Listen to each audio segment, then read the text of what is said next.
যে কোনো গণমাধ্যমের উপরে যে কোনো ধরনের আক্রমণকেই আমরা সভ্যতার উপরে আক্রমণ হিসেবে বিবেচনা করি। ধ্বংসযজ্ঞটার নেপথ্যে যে একটা সভ্যতা বিরোধী চিন্তা কাজ করেছে সেটা আরও বেরিয়ে পড়েছে এবং এই ধ্বংসযজ্ঞের ধরন দেখে যেটা মনে হয় যে যেমন বিভিন্ন দামি জিনিসপত্র লুটপাট হয়েছে, তার মানে ধ্বংসযজ্ঞের সঙ্গে কিন্তু একদল অপরাধীরাও জড়িত ছিল।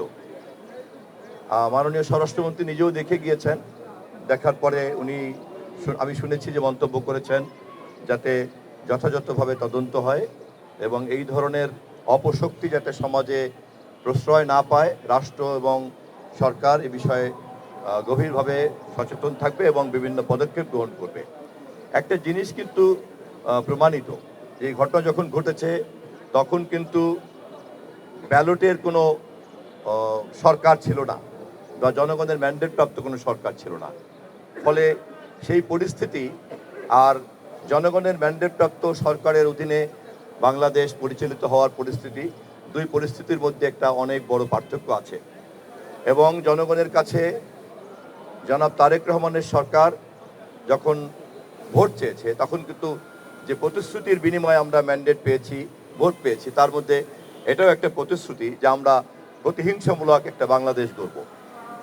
আমাদের প্রতিশ্রুতি ছিল যে আমরা বাংলাদেশকে সকলের বাসযোগ্য করব, সকলের জন্য সমান অধিকার নিশ্চিত করব এবং জনগণের সকল মৌলিক অধিকারকে আমরা নিশ্চিত করব এবং এই অধিকারগুলি নিশ্চিত করার জন্য জনগণের ম্যান্ডেট প্রাপ্ত সরকার হিসাবে সাংবিধানিকভাবে একমাত্র সরকারই হচ্ছে রাষ্ট্রের সেই কর্তৃপক্ষ যে এই প্রতিশ্রুতি।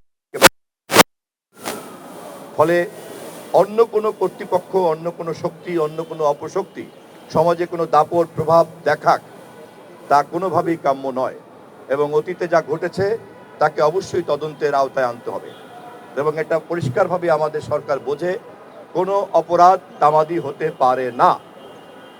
যে কোনো অপরাধ তাৎক্ষণিকভাবেই হোক আর যত সময়ের ব্যবধানই হোক তাকে জবাবদিহিতার এবং বিচার প্রক্রিয়ার আওতায় আসতেই হবে।